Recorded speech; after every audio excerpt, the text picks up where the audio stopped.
Hello guys, it's me Makki. അപ്പോൾ നമ്മുടെ social മീഡിയകൾ ഇപ്പോൾ തരംഗായിക്കൊണ്ടിരിക്കുന്ന ഒരു മലയാള ചിത്രം, ഉണ്ണി മുകുന്ദൻ നായകനായിട്ടുള്ള ഒരു മലയാള ചിത്രമാണ് മാർക്കോ.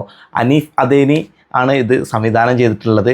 അപ്പോൾ ഈയിടെയായിട്ട് ഇപ്പോൾ കഴിഞ്ഞ മാസം അതിൻ്റെ ടീസറെല്ലാം റിലീസായിട്ടുണ്ടായിരുന്നു. അതുപോലെ തന്നെ ഡബ്സി പാടിയ ഒരു ഫസ്റ്റ് ബേർഡ് പറഞ്ഞ പാട്ട് മാറ്റിയിട്ട് സന്തോഷ് വെങ്കി പറഞ്ഞ ആളെ കൊണ്ട് പാട്ടൊക്കെ പാടിച്ചിട്ട് അതിനെ സംബന്ധിച്ച് കുറേ ഇഷ്യൂസും കാര്യങ്ങളും ഉണ്ടായിരുന്നു. ഇപ്പോൾ ഈയിടെയായിട്ട് ബേബി ജീന് പാടിയ മാർപ്പാപ്പ എന്ന സോങ് കിടിലം ഹിറ്റായി സോഷ്യൽ മീഡിയ ഭരിച്ചുകൊണ്ടിരിക്കുകയാണ്. അപ്പോൾ ഈ ഒരു സിനിമയുടെ പ്രത്യേകത എന്താണെന്ന് വെച്ചാൽ, ഒന്നാമത് ഇതൊരു വയലൻസ് മൂവിയാണ്. ഒരു സർട്ടിഫിക്കറ്റ് ഒക്കെ കിട്ടിയിട്ടുള്ള ഒരു സർട്ടിഫൈഡ് ഒരു മൂവിയാണ് മാർക്കോ വരുന്നത്.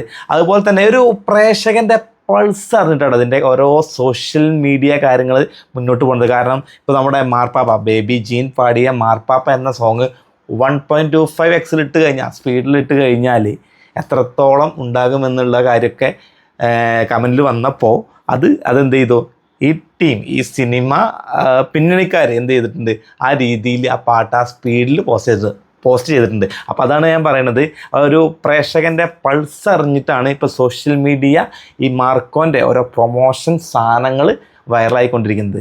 അപ്പോൾ കഴിഞ്ഞ മാസം ഉണ്ണി മുകുന്ദൻ്റെ ഇൻസ്റ്റഗ്രാം പേജിൽ ഒരു പോസ്റ്റ് ഉണ്ടായിരുന്നു. അപ്പോൾ സംഗതി എന്താണെന്ന് വെച്ചാൽ, അദ്ദേഹത്തിൻ്റെ ആ സിനിമയുടെ ടീസറിൻ്റെ റീക്രിയേഷൻ എന്നുള്ളത്. അപ്പോൾ അതിന് എന്താ വെച്ചാൽ ലാസ്റ്റ് ഡേറ്റ് വരുന്നത് ഈ ഡിസംബർ 10 അതിൻ്റെ വിന്നറിനെ പ്രഖ്യാപിക്കുന്നത് ഡിസംബർ 15 എന്ന ഡേറ്റിലാണ് വരുന്നത്. അപ്പോൾ പല സെഗ്മെൻറ്റിലായിട്ട് പല വിഭാഗത്തിലായിട്ട് തന്നെ ആ സിനിമയിലെ, അതായത് ആ റീക്രിയേഷൻ വീഡിയോകളിൽ എന്ത് ചെയ്തിട്ടുണ്ട്, അവാർഡും പിന്നെ ഈ സിനിമ പിന്നണിക്കാർ നൽകുന്നുണ്ട് എന്നുള്ളതാണ്. അപ്പോൾ ഞാൻ എന്ത് ചെയ്തു, ഒന്ന് യൂട്യൂബിൽ ജസ്റ്റ് ഒന്ന് സെർച്ച് ചെയ്തപ്പോൾ ഈ റീക്രിയേഷൻ വീഡിയോസ് കുറച്ച് കാണുകയുണ്ടായി. അപ്പോൾ അതിനെ ഒന്ന് റിയാക്ട് ചെയ്യാം എന്ന് വിചാരിച്ചു. അപ്പോൾ ആ ഒരു വീഡിയോ എനിക്ക് ഇഷ്ടപ്പെട്ടൊരു സാധനം ഞാൻ അതിൽ കണ്ടു. അപ്പോൾ ഞാൻ ആ ഒരു വീഡിയോ ഞാൻ നിങ്ങളിലേക്ക് പങ്കുവയ്ക്കാം. ഓപ്പണിംഗ് സാധനം ജീവിതത്തിൽ നമ്മളെ ഏറ്റവും ഹോട്ട് ചെയ്യുന്നതെന്നാണ് അറിയോ, നമ്മളെ ഏറ്റവും കൂടുതൽ ഇഷ്ടം ആ പ്രാവിനൊക്കെ നമ്മളെ തേച്ച് ആ രീതി ആ സിനിമ എങ്ങനെയാണ് അതേപോലെ മാർക്കോയുടെ മുന്നിൽ വീഴുന്ന നിങ്ങളുടെ ഓരോ വാക്കിനും എണ്ണം വേണം. Each and every word counts.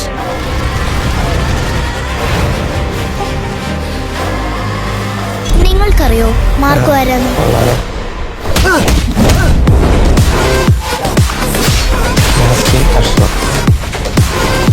നിങ്ങൾക്കില്ലാത്ത ശത്രുക്കളുണ്ടോ? സാറിന് ഓർപ്പുണ്ടോ അവരെന്റെ ശത്രുക്കളാണ്? മേക്കപ്പും നല്ല ഇതില്ല. അവൻ യുദ്ധം പ്രഖ്യാപിക്കുക.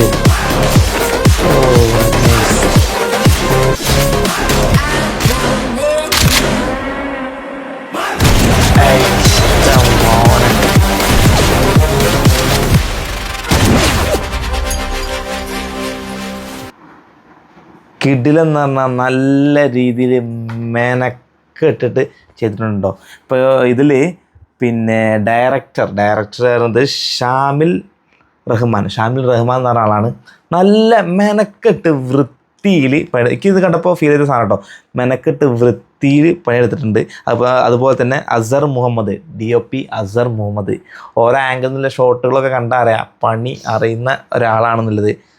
പിന്നെ അപ്പോൾ ഇതുകൊണ്ടല്ല, ആ ഷോട്ടുകൾ എല്ലാം വളരെ എന്താ പറയുക, ആ ഒരു ഒറിജിനലിനോട് നീതി പുലർത്തി, അല്ലെങ്കിൽ ഒറിജിനൽ പിന്നെ മാർക്കോ ടീസറിനേക്കാൾ ഒരു പടി മുന്നിൽ എന്ന രീതിയിലേക്ക് പിന്നെ ഈ ടീസർ റീക്രിയേഷൻ വന്നിട്ടുണ്ട് എന്നുള്ളതാണ്. ഇതിൽ ഒരു ലീഡ് റോളിലെത്തിയിരിക്കുന്നത് യാസിൻ അഷ്റഫാണ്. അദ്ദേഹം നല്ല രീതിയിൽ തന്നെ അദ്ദേഹത്തിൻ്റെ ഭാഗം വളരെ വൃത്തിയാക്കി ക്ലിയർ ആക്കിയിട്ട് ചെയ്തിട്ടുണ്ട്.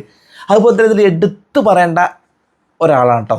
ഇതിൽ കട്ട്സും VFXും നല്ല നൈസ് അടിപൊളിയായിട്ട് ചെയ്തിട്ടുണ്ട്. ഷാമിൽ റഹ്മാൻ നല്ല ഭാവിയുള്ളൊരു പയ്യാണ്. അതുപോലെ തന്നെ ആർട്ട് വർക്കായാലും അൻസാർ കൊപ്പൻ നല്ല അടിപൊളിയായിട്ട് ചെയ്തിട്ടുണ്ട്. പിന്നെ അതിൽ അസിസ്റ്റൻറ്റ് DOP വരുന്നത് അമൽരാജാണ്. അതുപോലെ അസിസ്റ്റൻറ്റ് ഡയറക്ടർ വരുന്നത് ഫൈസൽ വാസിലാണ്. പിന്നെ പ്രൊഡക്ഷൻ കൺട്രോളർ ഷാമിലും കോസ്റ്റ്യൂം യാസീനും. ഇവരാണ് ഇതിൻ്റെ പിന്നണിയിൽ പ്രവർത്തിച്ചിട്ടുള്ളത്. പിന്നെ ഇതിനെല്ലാം ചുക്കാൻ പിടിച്ച പ്രൊഡ്യൂസർ റിൻഷിദ് ഷാ അദ്ദേഹത്തിന് ബിഗ് സല്യൂട്ട്. കാരണം ഇങ്ങനത്തെ ഒരു രീതിയിൽ ചെയ്യണമെങ്കിൽ കുറച്ച് സാമ്പത്തികപരമായി നമുക്ക് ആ സീനുകൾ തന്നെ കാണുമ്പോൾ മനസ്സിലാവും. നല്ല അത്യാവശ്യം നല്ല ഫണ്ട് എറിഞ്ഞിട്ടുള്ള പരിപാടിയാണെന്നുള്ളത്. അതിന് അദ്ദേഹത്തിനൊരു ബിഗ് സല്യൂട്ട്. നിങ്ങളെ അഭിപ്രായം ഈ ഒരു ടീസർ കണ്ടിട്ട്, ഈ ഒരു റീക്രിയേഷൻ ടീസർ കണ്ടിട്ട് നിങ്ങളെ അഭിപ്രായം കമൻറ്റ് ബോക്സിൽ നിങ്ങൾ പറയാം. അപ്പോൾ ഇനി അടുത്ത വീഡിയോ ആയിട്ട് വരാം. അതുവരേക്കും ബൈ.